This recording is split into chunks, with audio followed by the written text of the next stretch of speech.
அதுவும் ரொம்ப ஹாப்பியா அர்ஜுன் கிட்டவே வந்து நம்ம காலேஜ்ல கல்ச்சரல்ஸ் நடக்க போகுது, காலேஜ்ல இருக்க எல்லாருமே அதை பத்தி தான் பேசிக்கிட்டு இருக்காங்க, காலேஜ் லைஃப் எவ்வளவு ஸ்ட்ரெஸ்ஃபுல்லா இருக்கு, 3 பேரும் ஃபேஷன் ஷோ காம்படிஷன்ல கலந்துக்கலாம் அப்படின்னு சொல்லிட்டு இருந்திருப்பா. இது எதையுமே கண்டுக்காம அர்ஜுன் பாட்டு படிச்சிட்டு இருந்திருப்பான்.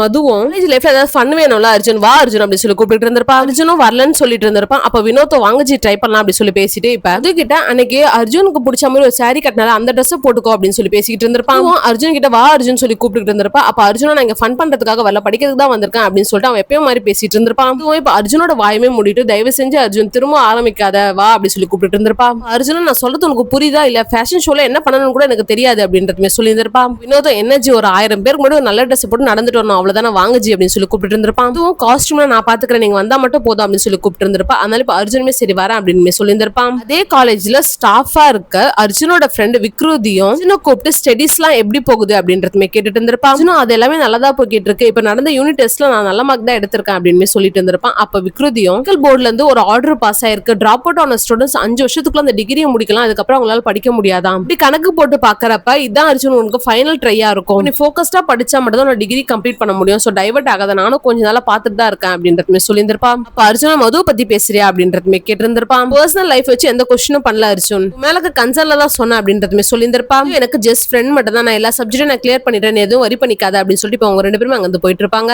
மலாவும் சில டாக்குமெண்ட்டுமே எடுத்துட்டு வந்து ராகவ் கிட்ட கொடுத்துட்டு இது எல்லாமே கார்டியக் அரெஸ்ட் மூலமா இறந்து போனவங்களோட பேஷண்டோட டீடைல்ஸ், எல்லாருக்கும் காமனா இருக்க ஒரே விஷயம் அகரா ஃபார்மாவோட பெயின் கில்லர் தான், ERல ஐசியூல அட்மிட் ஆகிற பேஷண்ட்க்கு அந்த பெயின் கில்லர் கொடுத்திருக்காங்க, இது எல்லாருக்கும் அஃபெக்ட் ஆகல, சிலருக்கு மட்டும் தான் அது அஃபெக்ட் பண்ணி கார்டியக் அரெஸ்ட் வரைக்கும் போயிருக்கு, இந்த மெடிசனை பேன் பண்ணிருக்காங்க, இது எப்படி நம்ம ஹாஸ்பிட்டலுக்கு என்ன இருக்குன்னு எனக்கு தெரியல அப்படின்றதுமே பேசிட்டு இருந்திருப்பாங்க. ஆகவும் இதை பத்தி மானசா கிட்ட சொல்லலாம்னு சொல்லிட்டு அந்த ரிப்போர்ட்லாம் எடுத்துட்டு போயிட்டு மானசா கிட்ட காட்டி இருந்திருப்பாங்க. கரண்ட் ஃபார்மாவை நம்ம கொஸ்டின் பண்ணணும், இந்த ஹாஸ்பிட்டல் இந்த ட்ரக் எப்படி இன்னும் கொடுக்குறாங்க, யார் மூலமா வருதுன்றத நம்ம தெரிஞ்சுக்கணும் அப்படின்றதுமே சொல்லி இருந்திருப்பாங்க. மானசாவும் இப்ப இவங்க 2 பேரும் இது என்னன்னு பாருங்க, என்ன ஸ்டெப் எடுக்கணுமோ எடுங்க, ஏதாவது இஷ்யூனா எனக்கு இன்ஃபார்ம் பண்ணுங்க அப்படின்னு சொல்லி இருந்திருப்பான். ரீனாவும் வேலை பார்த்துட்டு இருந்திருப்பான். அப்ப கதிருமே அங்க போயிட்டு ரீனா கிட்ட நான் எப்ப உங்க வீட்டுக்கு வரணும்னு சொல்லிட்டு மொட்டையா கேள்வி கேட்டு இருந்திருப்பான். ரீனாவும் முறைச்சிருந்திருப்பா. அப்ப கதிரும் நீங்க தானே டின்னருக்கு கூப்பிட்டீங்க அப்படின்னு சொல்லி இருந்திருப்பான். ரீனாவும் இன்னைக்கு கண்டிப்பா போலாம் கதிர், நான் அப்பா கிட்டயும் அங்கிள் கிட்ட இன்ஃபார்ம் பண்ணிடுறேன், அதுக்கப்புறம் நம்ம போயிடலாம் அப்படின்னு சொல்லிட்டு இருந்திருப்பான். கிருத்திகான்ற குழந்தைய பாக்கிறதுக்காக அவரோட மாமாவே வந்திருப்பாங்க, அவரை பார்த்துதான் அந்த பொண்ணுமே ரொம்ப அன்கம்ஃபர்டபிளா இருந்திருப்பா. இதெல்லாம் ரீனாமே நோட் பண்ணிருந்திருப்பா. இப்ப ரீனாவும் அங்க போயிட்டு ஒரு அட்டெண்டர் தான் இருக்கணும், ஏன் இத்தனை பேர் இருக்கீங்க அப்படின்னு கேட்டு இருந்திருப்பா. கிருத்திகாவோட பேரண்ட்ஸும் இது கிருத்திகாவோட மாமா, இவருனா அவளுக்கு ரொம்ப பிடிக்கும், அதனாலதான் அவளை பாக்கிறதுக்காக வந்திருக்காரு அப்படின்னு சொல்லியிருந்திருப்பாங்க. ஆனா கிருத்திகா இவரை பார்த்ததுமே பயந்துட்டு இருப்பா.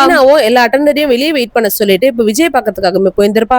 இப்ப அவங்க அப்பா கிட்ட இந்த மாதிரி கிருத்திகாவை பாக்கிறதுக்காக மாமன் ஒருத்தர் வந்தாரு, அவரை பார்த்துதான் அவர் ரொம்ப பயந்துட்டா. இப்ப அவர் தான் கிருத்திகா ஏதாச்சும் பண்ணிருக்கணும் அப்படின்னு சொல்லியிருந்திருப்பா. இதை கேட்கிற விஜயும் அந்த குழந்தைய என்ன நடந்துச்சுன்றத சொல்லணும், அப்படி இல்லைன்னா அவங்க பேரண்ட்ஸ் இதுக்கான ஆக்ஷன் எடுக்கணும் அப்படின்றதுமே சொல்லியிருந்திருப்பாரு. இவங்களும் அந்த குழந்தைகிட்ட பேசி பார்க்கலாம்னு சொல்லிட்டு இப்ப கிருத்திகா இருக்க அந்த இடத்துக்குமே போயிருந்திருப்பாங்க. அந்த குழந்தைகிட்டமே போயிட்டு பொறுமையா எப்படிமா இருக்க அப்படின்னு சொல்லி கேட்டுட்டு இப்ப வந்தவர் உங்க மாமாவா அப்படின்றதுமே கேட்டு இருந்திருப்பாரு. குழந்தை அங்கிள் என்கிட்ட எதையுமே கேட்காதீங்க, நான் வீட்டுக்கு போனேன், என்ன சீக்கிரம் வீட்டுக்கு அனுப்புங்க அப்படின்னு சொல்லிட்டு அழுதுட்டு இருப்பா. விஜயும் ரீனாவும் அங்க வந்து வெளியே வந்துட்டு இருப்பாங்க. விஜய் நம்ம இதுக்கப்புறம் கம்பல் பண்ண முடியாது ரீனா, குழந்தைய ஏதாச்சும் சொன்னா மட்டும் நம்மள ஏதாச்சும் பண்ண முடியும், ப்ரூஃப் இல்லாம எதுவுமே பண்ண முடியாது அப்படின்றதுமே சொல்லிட்டு இருந்திருப்பாரு. எனக்கு கண்டிப்பா தெரியும்ப்பா, கிருத்திகாவை அவங்க மாமா தான் ஏதோ பண்ணிருக்காரு, கண்டிப்பா இந்த விஷயத்தை அப்படியே விட முடியும், இதை நான் பாத்துக்கிறேன்ப்பா அப்படின்னு சொல்லிட்டு கதிருமே அங்க வந்து கூப்பிட்டு போயிருந்திருப்பா. இவங்க 2 பேரும் கேன்டீனுக்குமே போயிட்டு இப்ப ரீனாவும் கதிர் கிட்ட என்ன சொல்லணும் அதுக்கேற்ற மாதிரி ரியாக்ட் பண்ணு கதிர் அப்படின்னு சொல்லிட்டு இப்ப கிருத்திகாவோட மாமா போட்டு செமையா அடிக்க ஆரம்பிச்சிட்டு இருப்பா. ரீனாவும் கிருத்திகாவோட மாமாவை போட்டு பயங்கரமா அடிச்சுட்டு அவளை என்ன பண்ணுன்னு சொல்லி எங்க கிட்ட ப்ரூஃப் இருக்கு, அவ எங்க கிட்ட எல்லாத்தையுமே சொல்லிட்டு எங்க கிட்ட வீடியோ ப்ரூஃப் இருக்கு அப்படின்னு சொல்லிட்டு மிரட்டி இருந்திருப்பா. கிருத்திகாவோட மாமாவே லைட்டா பயந்துட்டு இருப்பாரு. இப்ப ரீனாவும் அந்த வீடியோ எடுத்து பிளே பண்ணு கதிர் அப்படின்றதுமே சொல்லியிருந்திருப்பா. அதுவும் அந்த வீடியோ பிளே பண்றதுக்குமே போயிருந்திருப்பான். அப்ப அந்த ஆளும் தப்பு பண்ணிட்டா மன்னிச்சிருங்கன்னு சொல்லிட்டு அழுது இருந்திருப்பாரு. அப்பதான் கிருத்திகாவோட அம்மா அப்பாக்கும் தன் பொண்ணு கிட்ட இவன் தப்பா நடந்திருக்கான்ற விஷயம் புரிய வந்திருக்கும். கிருத்திகாவோட அப்பாவும் அவனை போட்டு பயங்கரமா அடிச்சுட்டு போலீஸ் கம்ப்ளைண்ட் கொடுங்க, இந்த மாதிரி ஆளுங்கெல்லாம் சும்மாவே விடக்கூடாது அப்படின்றதுமே சொல்லி இருந்திருப்பாரு. குழந்தையோட அம்மா அப்பா 2 பேருமே நீங்க அவ்வளவு சொல்லி நாங்க எதுவுமே கேட்கல சாரின்னு சொல்லிட்டு ரீனா கிட்ட மன்னிப்பு கேட்டு இருந்திருப்பாங்க. டாக்டரா என் கடமையை தான் செஞ்சேன், நமக்கு இருக்க பெரிய டாஸ்கே இப்ப கிருத்திகாவை சேஃபா ஃபீல் பண்ண வைக்கணும். விஜயும் கிருத்திகாவோட அம்மா கிட்ட இப்ப நடந்தது சின்ன விஷயம் கிடையாது, இந்த சம்பவம் அந்த குழந்தையோட மனசுல பெருசா பாதிப்பை ஏற்படுத்தும், திரும்ப அந்த இடத்துக்கு போனா ரொம்ப டிராமாவாயிடும், நீங்க வேற ஏதாவது ஒரு ஊருக்கு போயிட்டு திரும்ப லைஃபை ஸ்டார்ட் பண்ணுங்க, கிருத்திகா சேஃபா ஃபீல் பண்ண வேண்டிய பொறுப்பு உங்க 2 பேர் கையில தான் இருக்கு.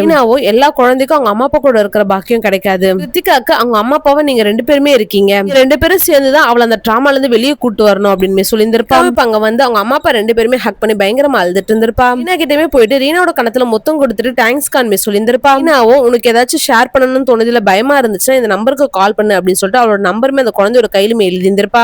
ரொம்ப திருப்தியா இருந்திருப்பா. அப்ப கதிரும் அங்க வந்து நம்ம கடைசி 6 மாசமா பழகிட்டு இருக்கோம், பேசுற விதம் நீ அழகா இருக்க, உன்னோட பர்சனாலிட்டி எல்லாம் பார்த்தா எனக்கு ஒண்ணு பிடிச்சது, அந்த யாருன்னே தெரியாத அந்த குட்டி பொண்ணுக்கு நீ ஹெல்ப் பண்ணதை பார்த்ததுக்கு அப்புறம் நான் ரொம்ப இம்ப்ரெஸ் ஆயிட்டேன் அப்படின்னு சொல்லியிருந்திருப்பான். ரீனா ரொம்ப புகழ்ந்து பேசி பேசியிருந்திருப்பான்றதால இப்ப ரீனாமே தேங்க்ஸ் கதிர்னு சொல்லியிருந்திருப்பா. கதிர் என்ன தேங்க்ஸ்னு சொல்லி முடிச்சு டின்னர் பிளான் பண்ணிருக்கோம்ல, டின்னர் போறோம்ல அப்படின்னு கேட்டிருந்திருப்பான். ரீனாவும் நான் அப்பா கிட்டயும் அங்கிள் கிட்ட இன்ஃபார்ம் பண்ணிடுறேன், இன்னைக்கு கண்டிப்பா நம்ம டின்னர் போலாம் அப்படின்றதுமே சொல்லிட்டு அவளுமே அங்க இருந்து போயிட்டு இருப்பா. கணேஷ் அங்கிளும் வீட்டுல கொஞ்சம் புக் படிச்சிட்டு இருந்திருப்பாரு. அப்ப அந்த புக்குள்ள ஒரு போட்டோமே இருந்திருக்கும். கிட்ட அந்த போட்டோமே கொடுத்துட்டு இது உன்னோடதா பாரு அப்படின்றதுமே சொல்லியிருந்திருப்பாரு. விஜய் ஸ்கூல் படிக்கிறப்ப ரதி கூட எடுத்த போட்டோவா தான் இருந்திருக்கும். அதை பார்த்த விஜய்க்குமே இப்போ ஒரு மாதிரி ஆயிட்டு இருக்கும். போட்டோ வாங்கி பார்த்த கணேஷ் அங்கிளும் இது ரதியா அப்படின்றதுமே கேட்டிருந்திருப்பாரு. அவரும் ரதி இப்ப கஷ்டப்படுறதுல உனக்கு சரியா படுதா விஜய் அப்படின்னு கேட்டிருந்திருப்பாரு. விஜய் இத்தனை வருஷமா குழந்தை இறந்துருச்சுன்னு சொல்லிட்டு நான் கஷ்டப்பட்டு இருந்தேனே அதெல்லாம் கரெக்டா அப்படின்னு கேட்டிருந்திருப்பாரு. வலியும் ரதியோட வலியும் வேற வேற. வலிக்கு குழந்தை இறந்துருச்சுன்னு சொல்லிட்டு ஒரு தெளிவான ரீசன் இருந்துச்சு. ஆனா ரதிக்கு குழந்தை இருந்தும் அவளால போய் பார்க்க முடியல, அந்த குழந்தை திரும்ப வந்தும் அவளால ஏத்துக்க முடியல. அந்த வலியும் உன்னோட வலியும் ஒண்ணு இல்லப்பா, ரெண்டும் வேற வேற.